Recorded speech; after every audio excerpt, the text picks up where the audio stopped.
Welcome to Make Growth Happen, the podcast designed to empower small and medium business owners with actionable insights and proven strategies to drive sales and marketing.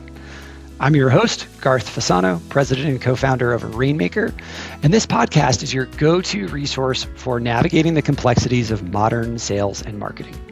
Each episode features inspiring conversations with successful SMB owners who have scaled their business, partners offering cutting-edge solutions, and sales leaders with a proven track record.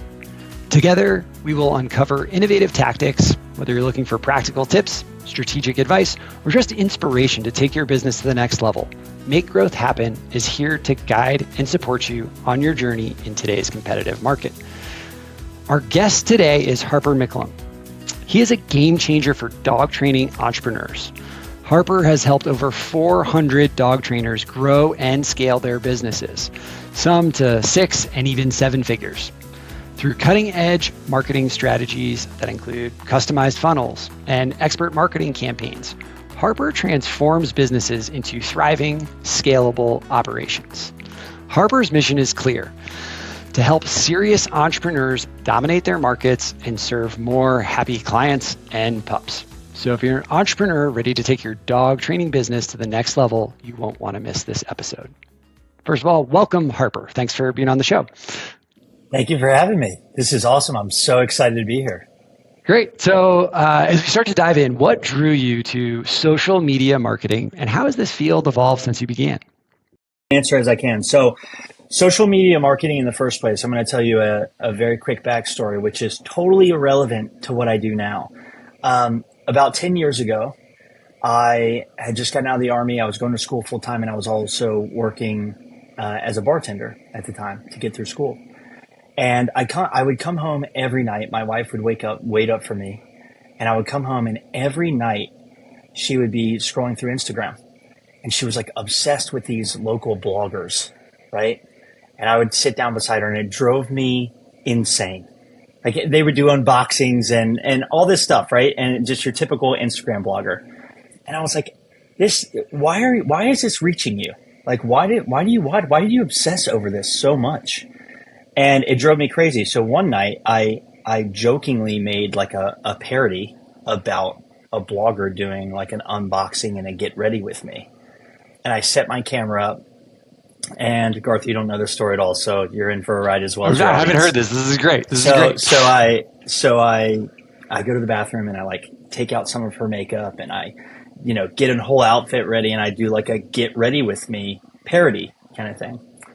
And I record it, I upload it to my personal Instagram account, and within 2 days, I think that got more engagement than any post I had ever made in my life. Not my engagement post, not my, my child's birthday post, any of that stuff. That's what got the engagement. And I immediately thought, one, this works even when you're being facetious. And two, what a great way to connect with people, whether that's through humor or whatever the case may be. And so I ended up making a parody account on Instagram. And this was 10 years ago at this point, or a little bit over. And within 2 months, I had about 20,000 followers on that account. And I started getting local partnerships, and I started doing like paid advertising for breweries and just local shops and stuff like that here in Charlotte. I had no idea that you were an influencer in your own way, and that's how this began. That's a great story. The account no longer exists for obvious reasons. It was ridiculous. I'll tell you some other time, or I'll share it. It'll be delayed content release for the podcast. Okay. But that's what got me actually started in the social media realm. And then I started to study and learn. And then in 2019, the birth of Unleashed. So, the agency side of things has been around for quite some time. And you always want to find your niche, right? Like what group can you service at the highest level that you can also understand?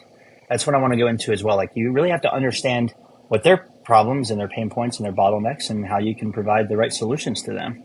So 2017, my wife and I adopt our first dog, and I'm writing the check to the foster mom. And she goes, "Hey, Harp, just want to let you know he's a little weird with food." I was a first-time dog owner. I had no idea what that meant. And I was like, "Oh, I'm weird with food too. Haha, here you go." And then I wrote the check and I went home and I watched a couple Larry Crone videos on YouTube, who's a really renowned dog trainer. And I was like, "Oh, I'm a dog trainer myself. I got this." And I did not have it. I did everything wrong. And we found ourselves in this situation of, I hate to sound cliche here, but we had those nights with my wife and I in bed where she's in tears and we're having the conversation of what the hell are we going to do? Do we have to put this dog down? Do we rehome this dog? Do we invest thousands in training? I mean, it's an issue and a struggle that I would wish upon no one. It's a very difficult conversation to have. That's a super hard conversation. We have a lot of clients where, their careers are dedicated to helping families prevent that situation and putting a dog down. And so exactly. I think that marketing for the dog training industry is really important, because what we're doing is not just helping families and get them out of those situations like what you just described, but also helping save these dogs' lives, because unfortunately that is a lot of the trade-offs that families do have to make when they sort of don't know where else to turn. So social media marketing, I think one of the things a lot of our clients ask, and what they would want me to ask you, is isn't AdWords the best way to get leads and grow their business and find those pups that need help? But isn't social media marketing just sort of this add-on and extra thing, and the leads cost a bit too much, and maybe they don't cost that much, but they don't convert very well. So how does this fit into a portfolio of an overall marketing strategy for your clients? So they're wrong if they think that, and I'm here to enlighten them. So that's okay. Perfect. Okay. So social media marketing is, and again, it goes back to what I was saying before. I believe you can never have too much marketing if it's done the right way and you use the proper channels. So absolutely, AdWords is a great resource to get leads that are looking right now. They have a big issue. They're generally warmer leads, right? If you want to look at that way. The easiest analogy I can use is this. If I have a leak under my sink, I am not scrolling through Facebook and Instagram until I find a plumber. I am going to Google and I'm typing plumber near me, because that's a big problem that I need a solution quickly, right? During a dog's life or a dog's journey, I believe, now I'm not a trainer for everyone listening. I am not a dog trainer, but my professional and personal opinion is this. I believe that every dog owner has an issue or issues with their dog. It just depends on the extent it bothers them enough to seek a change. So throughout the ownership of a dog, you will have a problem. You will have an oh no moment, as I like to call it. And when that happens, that's when you're going to search for the most part. But if you can show up on social media feeds constantly, think of it this way. It's online real estate and it's online billboards. So if every time I get online, I'm swiping and I see your ad, when I have that moment, I'm going to remember your brand. I'm going to remember your name. I'm going to remember your business. And that's going to, they work together in a sense. Of course, people are going to see those ads and immediately there are going to be those that go, yes, I want this. Yeah, I'd love to learn more. But for another majority, it's about having a game plan once I acquire that lead or once I get in front of them. How do we get them in the door? And that's really important from the social media strategy side. So I think what's important, what I take away from you just said, is that these different lead sources and channels are really about timing. AdWords is somebody with a need right now, and I think generally those are going to be more expensive and they're going to convert more quickly and at a higher rate. But social media is sort of this very long tail where you can be building your brand, building your business, and sort of building a local market presence that's going to help you convert potentially at a lower cost just over a longer period of time. Absolutely. So I think social media marketing is really intimidating for a lot of owners and across all of our client portfolio, not just dog training. And you feel like you have to be active, you have to get out there and you have to do this. And so it becomes sort of this big obligation where you have to put out relevant content. And I think personally, I'm a lurker on social media. I don't like posting anything because I feel like so much of what I might do might be judged. So I'm sure you have clients that have those same hurdles. How do you coach them? How do you help them? What's your advice to kind of break through that? So the first thing is you have to recognize that that's the landscape now. You have to figure out a way to be on social media. And there are so many ways to do that. My solution would be to outsource that. That's the easiest way to figure it out. As long as the people that you're working with can identify with your brand, they can articulate your brand to your audience, and they can empathize with your mission as a company. And I think if they can stand, go ahead.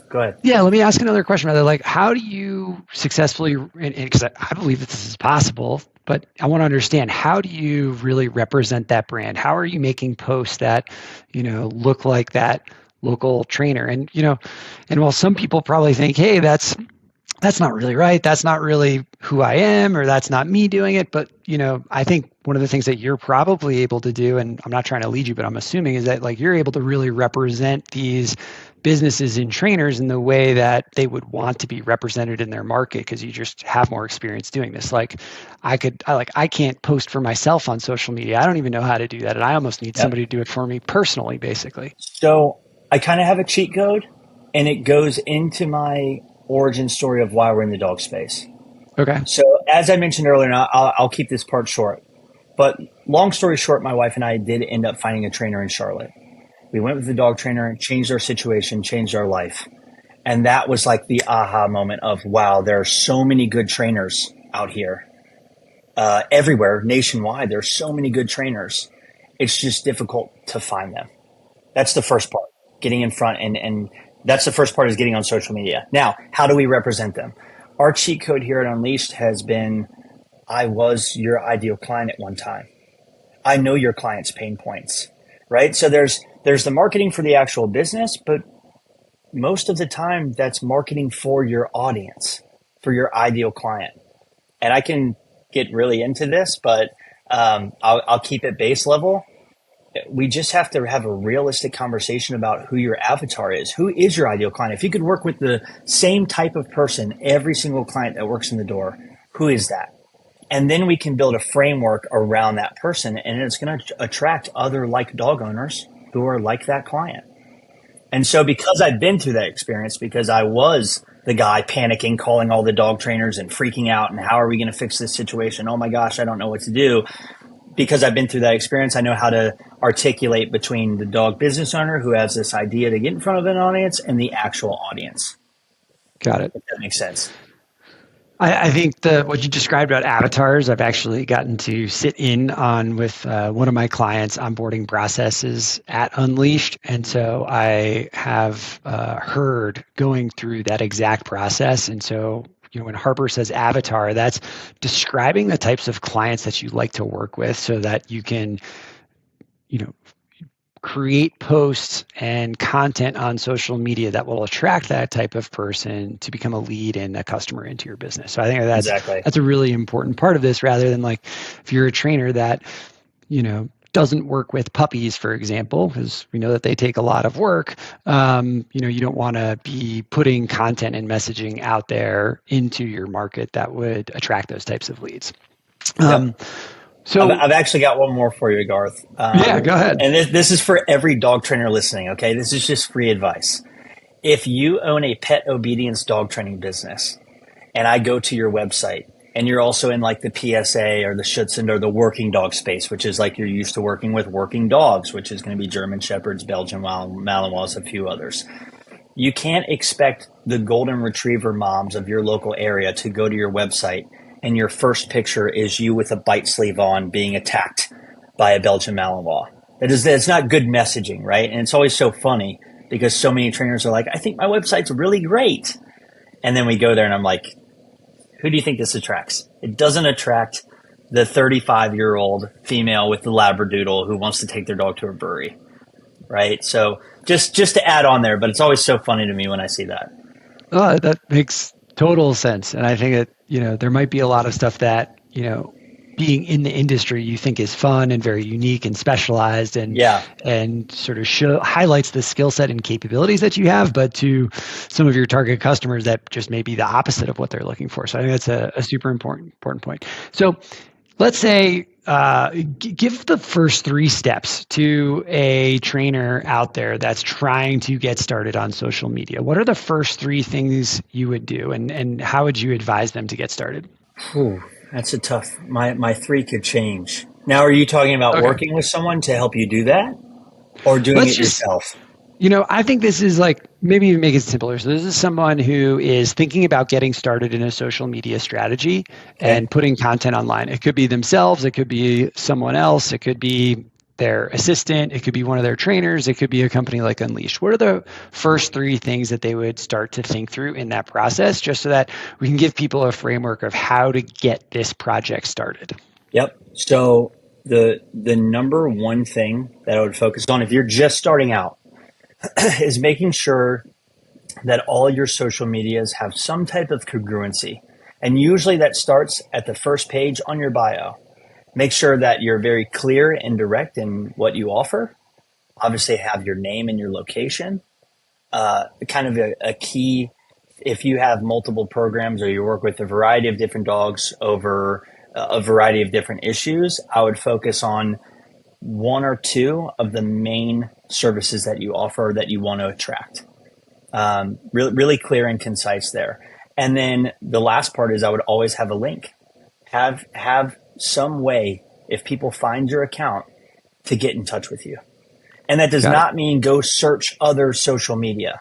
I'm not saying don't do that, but it's more important for them to have a way to get in touch with you than it is to jump from your Instagram page to your TikTok page. Got it. So That's let me number recap one that. is, yep. That was number one. That felt like three things. This is a bunch of steps. So the Those first are three is things within the first thing. Yes. okay. All right. Well, let me recap that. So it's because I'll use A instead of one. A, let's get the logo, name, location, all those things consistent. The second thing is, or B, is to build a concise service portfolio. Make it easy to understand what you're offering in the market. This is something we see on the sales side of this. That's so important. So I think that's a really great call out. And then the third thing is to have probably a consistent lead page, like you're directing these folks to a consistent place to acquire the information of that customer. Yep. Absolutely. Okay. So that was actually thing one. Thing two. That was just thing one. Thing two is I would have some type of aesthetic to the Okay. page, right? Make sure that there's a vibe, as they call it, the young kids do on the page, right? Like I want to go on the page and I want to see the same type of content. You can switch it up within that realm, but really make sure there's some type of theme there that sticks out to Okay. people. People want to stay longer, especially when it speaks to your audience.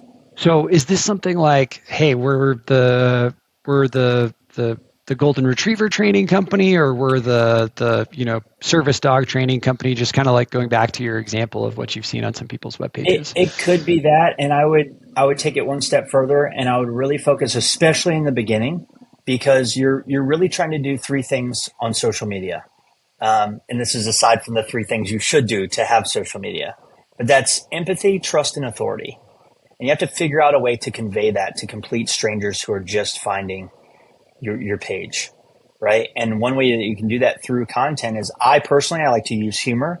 That's just me. That's what I like to do. I don't like to lose myself through social media. If I'm going to make posts there, I want it to be authentic. That's who I am.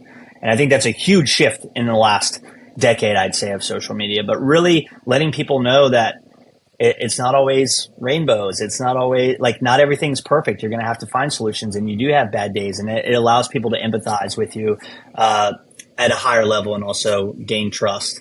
And then also on the content side, I'd say case studies.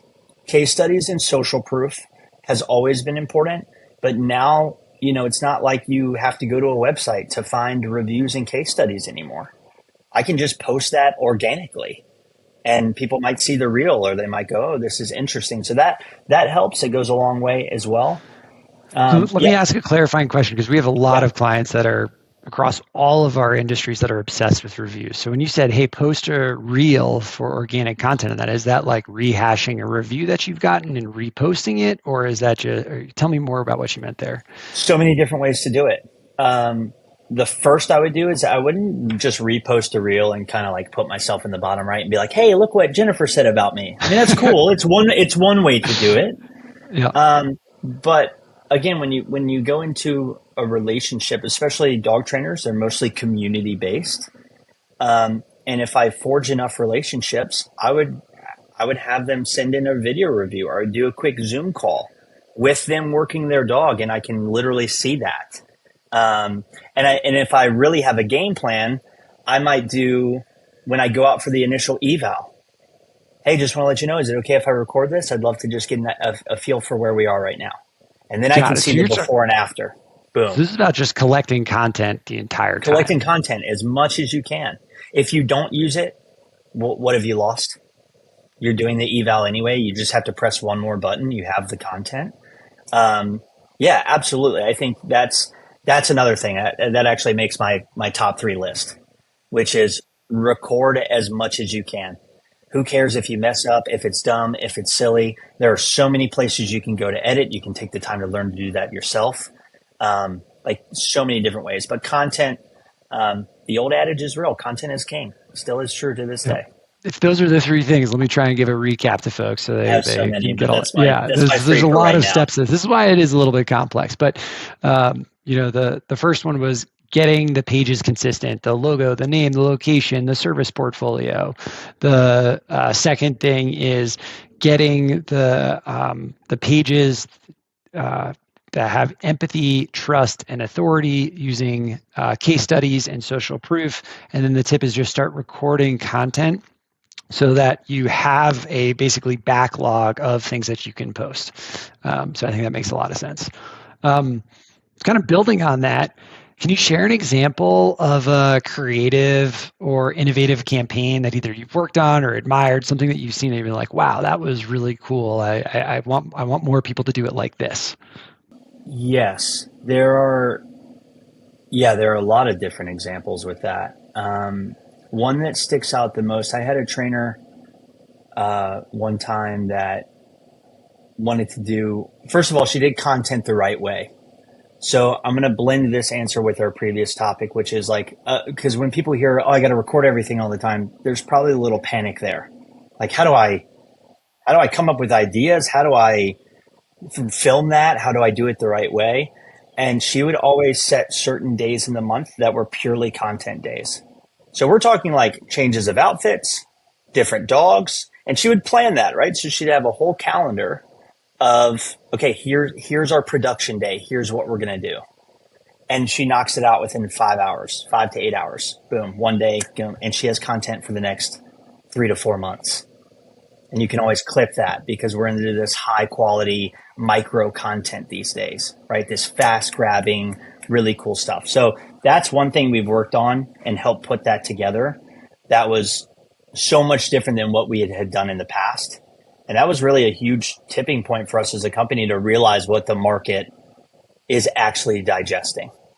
That's wild. Your answer is just so not at all what I was expecting you to say. Hey, this person, or we put this campaign together that, did this and this and this and tied all these posts together in a beautiful way. And instead, you said it's actually the approach to creating content. And I imagine like doing a day-long session of 5 hours, you're going to sort of innovate and create really good content and get really good at it because you're so focused on it for that period of time. That's a really interesting response. No, I agree with you.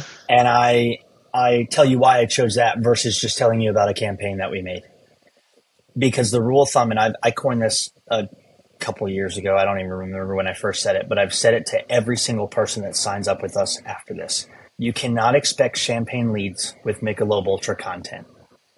And so we can build these beautiful campaigns with the right targeting and the right copy and these great call to actions. But at the end of the day, the first thing that has to stop the scroll is the creative. That's what stops the scroll, which is what we're trying to do. That's the first step in a campaign. And so changing to that, and that actually allowed us to create our newest program, which is a production suite. So we've got a videographer. We will send them out to the dog trainer. We'll have a pre-production meeting. Then we'll send them out to them for the day. We will shoot all day long. We'll come back. We'll edit the footage, and we can use that for a campaign. And then they can also use that for their organic side as well. Massive value for that. Yep. I think I can definitely see how a lot of trainers and small businesses could use a service like that. That's amazing. Yep, for sure. What are the trends and where is this all heading? I think, a lot of people have probably been caught off guard by this wave of social media marketing. What do you foresee is coming next, or what is starting to emerge that you think people should be aware of? So I could go on a lot of different ways, but I'm going to stick on the dog training space because that's what I work in and I'm the most familiar with. And even though the landscape of social media marketing is changing as a whole, it's really changing in the dog training space. And here's what I mean by that. Back in 2020, what we call the pandemic puppy boom, it was the time to start a dog training business. Or it was the time to be a dog trainer of any capacity. There were more people working from home than ever. They were getting dogs, shelters were empty, or they had dogs. And for the first time, people were stuck at home with their dogs all day. And so they started to realize all these issues, right? So the need for a dog trainer was higher. And then it went through its waves, right? It's like then people went back to work. Then you had this wave of separation anxiety. People are leaving dogs at home for the first time. Then they're going crazy and chewing the couch and all this crazy stuff. And then pretty much October of 2023, we saw a pretty significant change in the marketing. And it went from this is this cool thing that I want and helps me with my business. And now the types of conversations I'm having with dog trainers are, I need marketing. If I don't get leads, my business will not survive. And it's really a double-edged sword because the need for dog training or the amount of clients looking for dog training has gone down, but the competition has gone up 300%. There are more dog trainers per capita than there's ever been, and that's nationwide. So you've got to find a way to stand out. Just being like your friendly neighborhood dog trainer is not enough anymore. So you have to have a strategy. That's one way that it's changing. You almost have to go to paid marketing if you truly want to scale, not just stay alive, but really scale your business. Yep. We've had a lot of clients over the past 12 months that never did any paid marketing, that they had a fantastic local market presence. And over the past 12, 18 months, they've really started to transition to increase the paid side. And so I think that's a really important trend to call out. One of the things that a lot of our clients have been starting to ask for too now is real ROI analysis end to end on their marketing efforts so that they can compare Google AdWords to Meta and social channels. Any thoughts on that? Because I think a lot of our clients don't have some of the foundational technology in place to be able to do that. And so what are you seeing and how is that coming around now? Yeah, so that's a twofold question, but to answer originally, the analytics side is incredibly important. And I don't care what business you own. It is very difficult if you are an owner of a business, that's your baby. And it is very difficult to make logical decisions and not emotional ones. And from an analytics standpoint, that helps you digest that information and allows you to re-enter a logical space. That's so important, and I think ultimately how this type of marketing is going to continue to evolve, where everyone has that type of data. I think the leaders now do have that. The leaders are optimizing their campaigns, their sales strategies. In other industries, there are businesses I've heard about and worked with, in the HVAC industry, where we actually have different pricing and different discounting based on the lead channel to maximize the ROI via that channel. And so this becomes so important. And I think that, as you said, about 12 months ago, this is where the dog training industry, right, it really started to hit this next wave and evolution point where they really upped the game. And so that's raised the bar for everyone. So I think that's really important. I agree with you 100%. And I think as far as where is it going, I think AI, everybody knows it. So I hate to be cliche here, but I think as AI evolves, it's going to be imperative that your company utilizes that in some regard. Doesn't have to be your sale. A lot of people feel, and this is marketing, this is sales, as you know, Garth, very Absolutely. well. It's very difficult, that, at least from a marketing perspective, because I'm usually the first outsourced service that people generally reach out to as a marketer, right? And one thing I've found, and this is not just marketing, this is sales. This is, from a trainer's perspective, it's not being the head trainer and the CEO. It's finding other trainers under them. One of the hardest things that we have to raise awareness with trainers and business owners is letting go of certain responsibilities. And it's difficult for them to do that. And whether it's marketing, again, whether it's sales, AI is a big one. People feel very hesitant about it, which I understand. I get that. They want that personal touch, but there are so many ways that you can leverage it. I think that's going to be massive. I think from a marketing perspective, this is going to sound crazy, but I think in the next 5 to 10 years, we're going to be leveraging what I would call like gamatized ads or conversational ads, as Siri and other voice activated searches continue to grow, and they're putting a lot of money into that right now. I could definitely see a shift on targeted ads because ultimately, what has marketing done over time? We've skipped steps. You used to have to see an ad in a newspaper or a billboard, then you'd have to call, then it would take you to someone else, and then you'd have to set up a time, and then you'd have to wait for that time, and then it was a very long process from lead to sales process. Now, look at e-commerce. You can market and sell in the same ad. I can go from saying this looks cool, to adding it to my cart, double-clicking twice, using Apple Pay, shows up at the door a couple days later. Like that is insane. Yeah, and it is going to affect the entire marketing and sales side. I was listening to an AI thought leader describing a future where the business's AI will talk to the consumer or business buyer's AI, and that is how the sales decisions are going to be made. And it's going to provide a summary back to a human, if at all, to make the ultimate buying decision. And I think that almost feels like, Space Odyssey like, but and that's certainly an application in sort of the large enterprise area. But it would be naive to think that those kinds of changes and shifts will not trickle down into B2C sales or even dog training. So that world is coming, and it's really fun to have a thought partner thinking about it in that way too. Yeah, it's incredible, honestly. Yeah, well, Harper, thank you so much for joining us here. I think you've given a lot of really good advice to our clients and your clients about how to think about their social media marketing. How can people get in touch with you if they have additional questions? Yeah, absolutely. There's quite a few ways, so I'll streamline it with my top 3. First thing you can do is you can go to unleashedmarketing.com. Okay, and that's where you can learn a little bit more about us, what we do, how we help trainers, and then right there you can sign up for a call, which would be with me directly. So that's the first and easy way. And then secondly would be my number, which I'm happy to give my information, and then my Instagram or the business Instagram, which is Unleashed Marketing. Perfect. And then send us a message or whatever works for you guys. And if not, I'll probably find you and I'll shoot you a message. But those are the 3 easiest ways. Great. Well, thank you so much for coming on, Harper, and looking forward to where this is all going in the future. So thanks so much. Yeah, absolutely. Thank you so much for having me. I appreciate it. All right.